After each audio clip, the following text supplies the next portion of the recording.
if you're not yet married, genuinely find yourself before you get married. When you become married, there's nowhere to hide. Ah, The space that's becomes not a lie. very small. Like you feel like you are literally choking.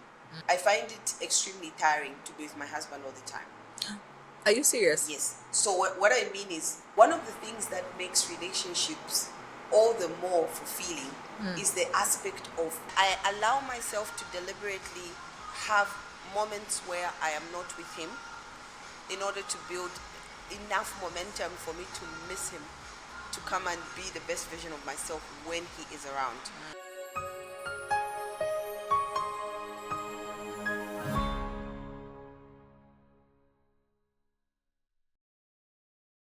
Though, lipo for How reducing the old are you? stomach. She looks nice. I can imagine. Yeah.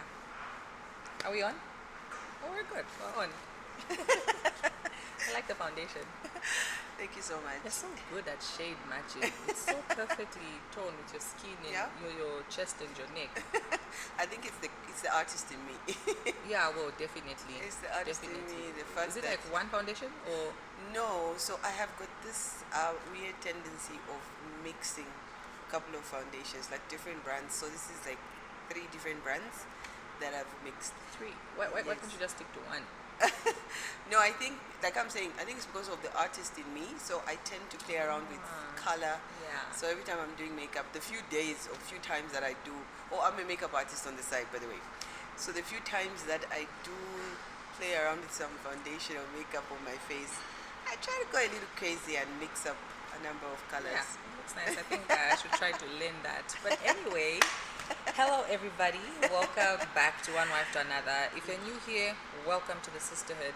This is a podcast that is a safe space, an honest space for millennial women, especially Gen Z wives and millennial wives. You know, it's a space where we can come together, have genuine conversations around marriage, the good, the bad, and how to navigate marriage in general.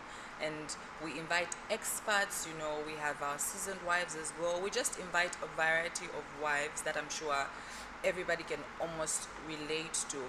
But then for today, I have somebody special here with me. We're going to be talking about how I am still yours. I am still yours, but I am still me. And then I thought, who best can help talk about such an intense topic? You know, I feel like something a lot of wives end up experiencing early on in marriage is how easily you can lose your identity, and then trying to regain your identity in marriage makes a lot of wives feel guilty. I know for certain I went through it, I experienced it. I found myself losing myself in marriage. My husband, my children became my identity. I couldn't even say who I am without mentioning my husband, Yeah. my husband's business, Business. and my children. It had to take a whole breaking process, and I'm so glad you're here to help otherwise, because you genuinely helped me that process. So before we actually get into the topic, how about you introduce yourself in your own words and tell us what you do? Okay, so thank you so much for having me. I'm so humbled for being on this podcast. I always, whenever I'm asked that question about who I am, I tend to to pause a bit because I wear so many hats.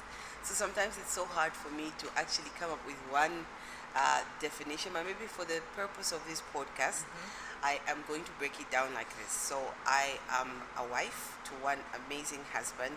I am a mother to 4 beautiful babies, and then I'm also career strategist for social innovators. So I run a non-profit organization called the Diamond Incubator Limited, where we basically capacitate young leaders and just sort of like help them to find their place in the social innovation space, but mostly teach them leadership skills to be able to run their own social innovation programs, ideas, or just programs in general. So basically, that is what I do. But then apart from that, I'm also a very seasoned gardener. I love plant gardening. So that's more like a hobby, which has turned into a full-blown business. And that is something that I also do. So I am like the first mobile gardener in Zambia. So I'm doing that on the side. But then I was also joking with Musa to say I'm a makeup artist. So like I said, I wear so many hats. So sometimes it's so difficult for me to really say what I do. But for the most part, I think that would sum it up for now. Okay. So before we actually start talking about why you're here, kindly tell us how you and your husband met. Wow. Okay. So the journey of me and my husband meeting, it feels like light years away. I met this guy, I think some 18 years ago. Yeah. So wait, you've been married for how long? Been married for what, 16? Going 16. on 17 years. Yeah, so I actually feel like a fossil right now. Yeah. I feel like a dinosaur. No, you're not. Yeah, so I met him, I think, about 18 years ago. I was this student at University of Zambia. I think that time I was pursuing my first degree. So I was on break at the time. I think I was on, my first semester break at the time. And my mom had organized for me to do an internship at the Road Development Agency. I think that was back in 2006. So back then, when I started out my internship, I was interning in the human resource department. Okay, human resource department administration. So I was basically doing admin work. So at the time that I got to the Road Development Agency, I stumbled upon this guy, like very serious looking engineer guy.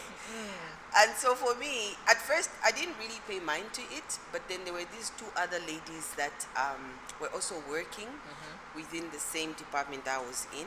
And there was this talk about how there was this one engineer that everybody was, looking out for, and he was like this serious guy that didn't mingle with everybody. And so for me, it became like a challenge, the fact that he was that reserved, he was a typical engineer, and he didn't really Thank you. he didn't really want to mingle with people, and it was just all about work. And so for me, it was like this cool challenge where I was like, I'm gonna break this guy, because then there's something interesting about him, So this one particular week, I think he was out of town. He had traveled to Livingston, and for work. So he was out for a couple of days. So by the time he came back, it was so easy for me to track his movements because I was in the admin department, human resource. So it was easy for me to know what was going on. Basically, Loki stalking. Loki stalking. So like when he came back, I saw him from a distance, So I deliberately came out of my office, met him halfway along the corridor, and I greeted him. Deliberately. Oh, okay. So it took him aback. So I was like, "Oh, hello, Engineer Maketo." So he looked at me. It took him aback because he didn't know. He didn't know. Well, he wasn't expecting it anyway, because he was a typical engineer, like they're just in their own world, very serious with work, in his element. So I greeted him, and he's wondering, he was taken aback. Who's this young lady who's greeting me? So that was the first encounter. Passed. Second time, again, I think he came to my office or something. Again, I greeted him. So at that point, I could see he let his guard down a bit, but you could still see he was guarded. So long story short, we started talking here and there, and to eventually one thing led to another. Yeah, we had our first date, and one thing led to it's another. safe to say you I pursued him. Yeah, I got what I wanted. He was your target. You aimed. Target market. No, that's very nice. That's very nice to hear. Yeah. So obviously, over the years, your identity has shifted from who you were as Bwalya, that first got married, and who you are now. Yes. But then, kindly tell us about the time where you started. Okay, no. Before I even go there, let me ask, how did you ever find yourself in a position where you felt lost in your marriage? Okay. So maybe I'll take it back a bit. So by the time I was getting married, obviously every woman, or at least myself, you dream of a fairy tale, fairy tale end to your Cinderella story where this guy, knight in shiny armor, you know, sweeps you off your feet, marries you, and obviously you dream of a happily ever after. So there's a way in which I don't know if it's a societal thing, but there's a way in which we are nurtured as young girls or women where we think of this life where when you get married, it's going to be All roses. perfect. It's going to be perfect. My husband will be coming home, bringing me flowers. For those that love flowers, I love plants, so I don't know about people that love flowers like you. So my husband will be bringing me chocolates every day, be pampering me when it's PMS week, and everything will be fine. We don't really think far ahead in terms of, okay, there's a certain reality to marriage that grounds you, that makes you realize that, look, this is life, and the fairy tale that you had in your head might not pan out the way that you envisioned it. And so for me, getting married, I obviously had these ideas to say, okay, it's going to be a bed of roses. Like, it's going to be fun. We're going to be having date nights. We're going to be going for movies. We're going to be having lunch dates every day. Guess what? That wasn't the reality when we got married. So I'm gonna just add some context to that. So getting married, we settled into our routines, and obviously at that time, I started working, but it was a very unstructured work. So when I Almost say like freelance unstructured, work. freelance, yes. So it wasn't like a 9 to 5 job. So because it wasn't really a 9 to 5 job, I had a lot of time on my hands. I was able to maneuver and do anything that I wanted within the course of a day. But in the process, it was getting me into a space where I began to feel like I needed to spend more time with my husband. I needed to spend more time with my husband because he had the 9 to 5 job. Remember, when I met him, he was working, and he continued working from the same institution where I met him. So he already had a structured job. So the honeymoon phase was done. We came back. We went to Zanzibar, by the way. Came back, and life began. So in that moment, I began to feel a certain way. I began to feel like I wasn't getting the best out of the marriage. I began to feel like I was being dealt the short hand of the deal, like I was being given a raw deal, more or less. Yeah. So in the process of me trying to figure out what was going on, I began to realize that I was feeling lost. And then came my son. Okay, so my first child came through in 2010, around 2010, and everything now just started spiraling because now life was whimpering me in the chest and making me realize to say, girl, this is marriage. There's a certain reality that you envisioned that is not the reality now. And so in the process, I began to realize that, okay, there was a whole lot of things that I needed to redefine. I needed to redefine my role in the context of being his wife, a mother now, a homemaker, but then also redefine who I am. So it had to take a process of deep self-discovery.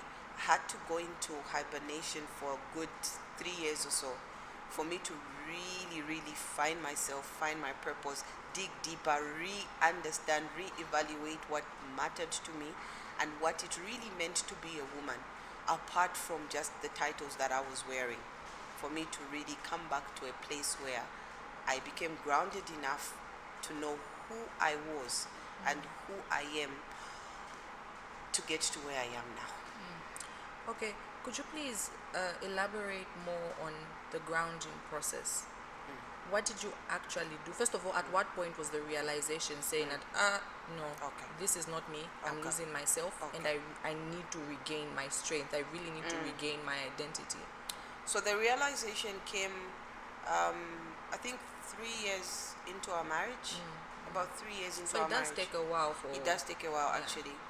So about 3 years into our marriage, I began to really, really, like the struggle was there prior, But then it became a, a huge realization about 3 years in, where I began to really feel very lost. So lost to a point where I wanted out.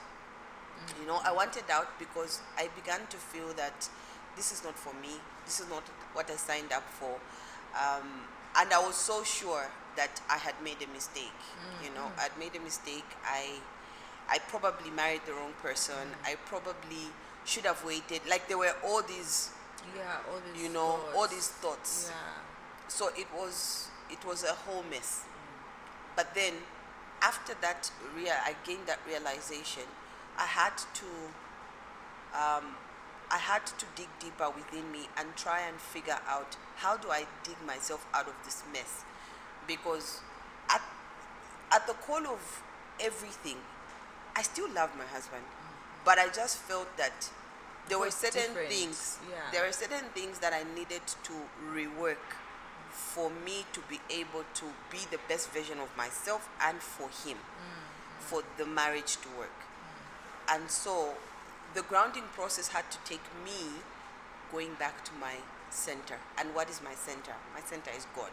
So I had to go off social media, deactivated my socials for almost 3 years. I And was I feel off like back Facebook. then it was a bit easy. No offense It was to, very to the people. Yes. But back then it was a bit easier Easier. to really get off social yes, media and pay definitely. attention to yourself. It wasn't a big deal as Yeah. such. So I got off social media, you know, and went into hibernation. I got into a place where I needed to, first of all, rediscover my relationship with God.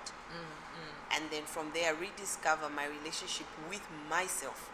And then understand where I fit into my husband's life. So getting back to God meant that I needed to fully understand what it meant for me to have been created in God's image. And so when we go back in the Bible, so I'm a believer, unashamedly so. I believe in the Bible. I believe in Jesus Christ, that he died for me, rose again, and is my savior. So going back to the Bible, I had to go as far as Genesis for me to understand, to say, when during the creation story, God said, let us create man in our image and in our likeness. There was a colon. If you read Genesis 1:26, there's a colon. After the colon, it said, he created them, man and woman, created he them.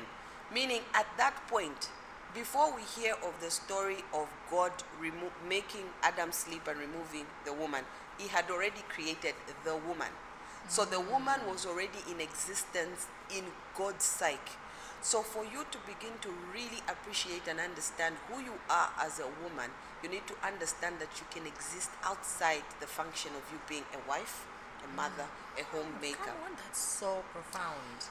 Once you begin to understand that reality or that realization of who God created you to be, still in Genesis 1:26, when we move to 1:27, it talks about how God at that point he has created man and woman. And what did he do? The first thing he did was he gave them what? Functions. What are those functions? He told them to be fruitful, multiply, subdue, replenish the earth, and dominate as individual beings. So as individual beings, at the point of creation, you are already a whole being as a woman. So you don't need your man or your husband or your spouse to validate you, because God has already given you a function to work out on your own outside of you being his wife. So the problem that ensues, or the problem that happens when a woman gets married. Oh, come on. Okay, what's happening? Just fix it. All right. Better? So what happens, what begins to happen is when a woman gets into a marriage minus their realization of who they are or understanding their individual purpose, they begin to latch onto the identity of what marriage brings to them, which is being a mother, being a wife, and being a homemaker. So these three identities, or three sub-identities, are just a portion of the bigger picture. So the bigger picture is the identity that God has already instilled in you, or created, or the identity that God has already placed on you as a woman at the point of creation. So once I began to understand that, it gave me an understanding and a realization to say I could still be fruitful on my own. I had some innate skills that God had placed in me, which by virtue of God having placed them in me, I could function with those skills and still succeed as a woman before I could step into my role as a wife. So once that became a reality, I then now began to dig deeper into the fact that I had identified to say, I am whole as a woman. I have functions, I have skills as a woman before I can even become this being in my husband's home.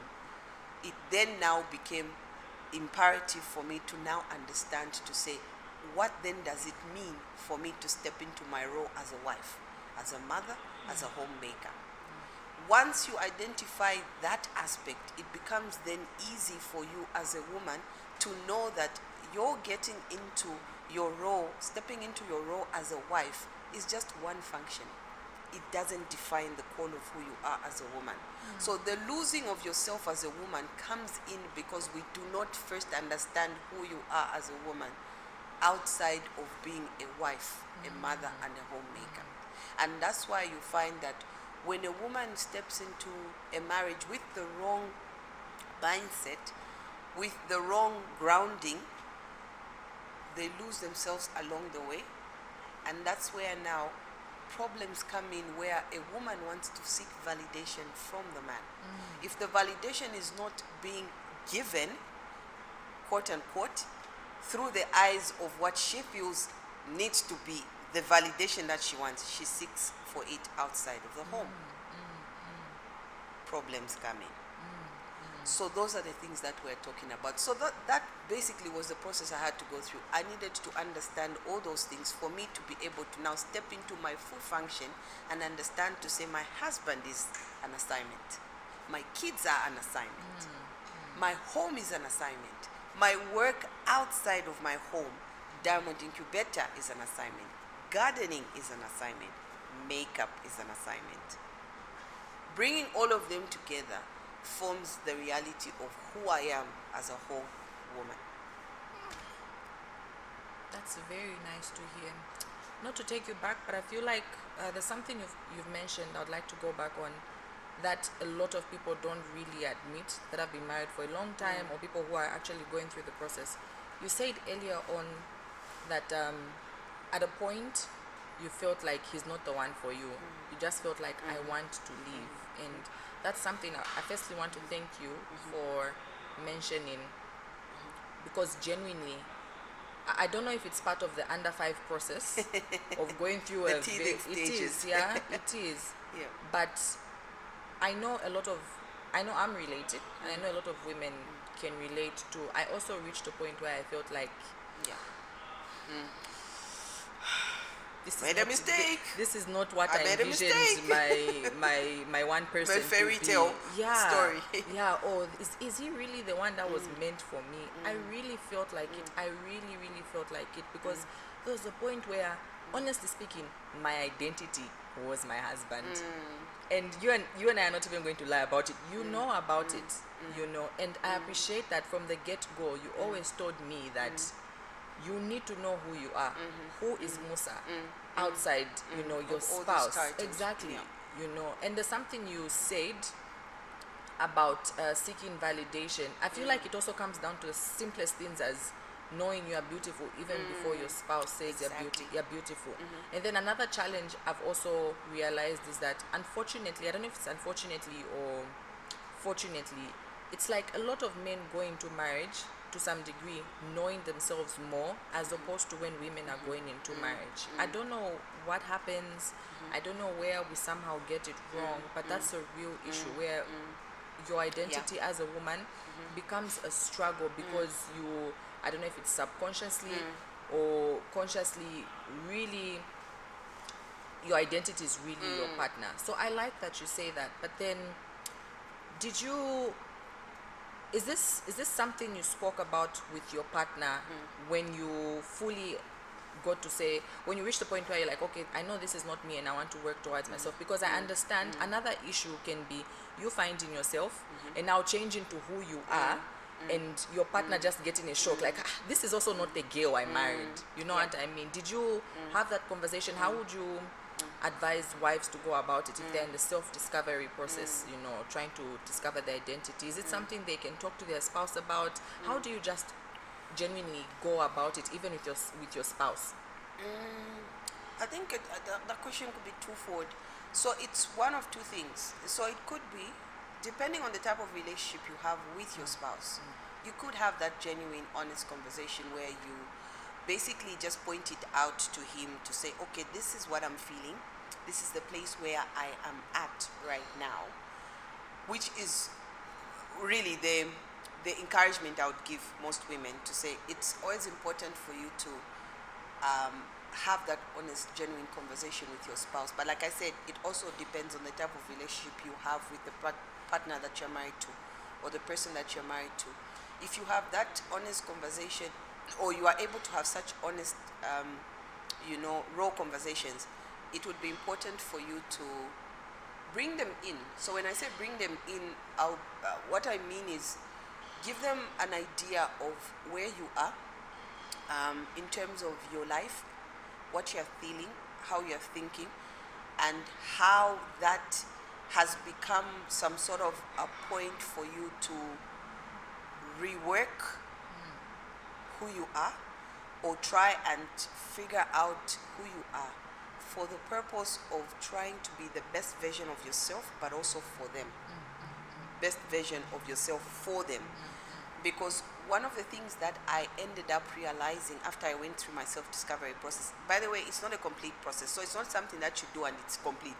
You keep rediscovering certain aspects about yourself. So the thing that I began to realize along the way through this journey was, it made me realize that it's important for me to find me and to fully discover and understand my purpose in order for me to be the best version of myself for my husband. So for me to be able to be a better wife for my husband, I need to find me. And to be able to find me, I need to work the process of identifying who I am outside of my titles, like I said. And so, like I said, it would be important for you to talk to your spouse about it. If you have that kind of a relationship, you can have that conversation and tell him to say, okay, I'm going through this phase where I feel lost, and I feel that I need to work out certain aspects about who I am, whatever that looks like, whether it's me going back to school or having a mentor, going through counseling, whatever that looks like. So if that is something that you can discuss with your spouse, well and good. If it's not the kind of conversation you feel you can have with your spouse based on maybe your relationship or where you are in your relationship, because sometimes that realization comes when things are a bit sour in your relationship. Yeah, so it could be that maybe you will have come to that realization when you're at a point where you're probably even about to break up. So maybe you've both just given up on the relationship and you've just realized to say, you know what, I made a mistake, so let's just go our separate ways. Sometimes that's when that realization dawns on you to say, okay, I think I didn't know myself enough. I need to go back and know myself in order for me to try and see if I can salvage this. So if you can't talk to your spouse in that moment about it, you can still go ahead and start the journey, start the process. Sometimes people have broken up, probably even divorced, and then gotten back together again. That's how weird marriage is. Yeah. No, I've actually seen cases where, they are married, they get married, they have a problem, they reach a point where they feel like, I can't do this anymore, together. I just feel like I'm not even me. Yes. They separate. Yeah. After getting separated, they now become a whole different and better version of themselves, and then get back, and then they find the love is completely different because they're just genuinely completely two different people. And sometimes what that does, like you have said, you know, when you are in two separate spaces, like your mind is clearer. You know, like there's no, you know, when you become married, there's nowhere to hide. The space becomes That's not a lie. very small. Like you feel like you are literally choking. But when you are apart, it even gives you enough time for you to see things a little bit more clearer. You know how you see a glass? Sometimes the glass is foggy, not because it's not a mirror, but because there's just fog, and you just need a nice clean cloth to just wipe it down, and then you'll be able to see a little clearer. So sometimes being apart tends to make you even see things a little clearer. You miss your spouse, not because you are just missing them, but because you genuinely now are finding reasons to say, hey, I don't think I can live without this person. I actually love my person, you know. And in so doing, you then give yourself an opportunity to find certain aspects about you that can function away from your spouse. Because sometimes when you're in the same space, you can't see the need for you to live apart or to function apart. Because you're always together. Yeah. You're always in the same space. Yeah, I know somebody. You know, You're I know always- you're giving me that look. Yes. Okay, look, You're always I in the changed. same space. I changed. She's looking at me like that because my husband and I Oh gosh, you were guys always are together. No. You can't see him No. and not see me. No. It almost felt like No. that's why our identity was, I don't even know how Like I it was so can say. intermeshed. Hey, yeah. No. I was so guilty. But I'm learning. You better be. I'm learning and I'm doing better. And this is why, you know, the podcast genuinely came about because You I better be. realized that I lost myself. You know, Yeah. I don't know how else I can explain it, but I lost myself. My husband and I were always together. I remember even when we were dating, it started when we were dating, my husband's father started asking him, Nankaimwe, machukai kusebenza iwe ai? Because mankache pamozi. Yeah, always together. Yes, Yeah. so I'm learning. But I guess it's also, you know, I always say relationships are so varied. Like, it's not a one size fits all. Yeah. The dynamics are always different for each relationship. I always tell people to say, relationships are about making it your own. Yeah. You need to understand what works for you. Yeah. So what might work for me might not necessarily work for you. But in as much as it might not, there are certain universal principles which will apply across the board. One of which is, one of the things that makes relationships all the more fulfilling is the aspect of finding your individuality, even in the context of you being together as a couple. And that's where most people get it wrong, because they don't understand that it's important for you to also function as an individual outside of the duo.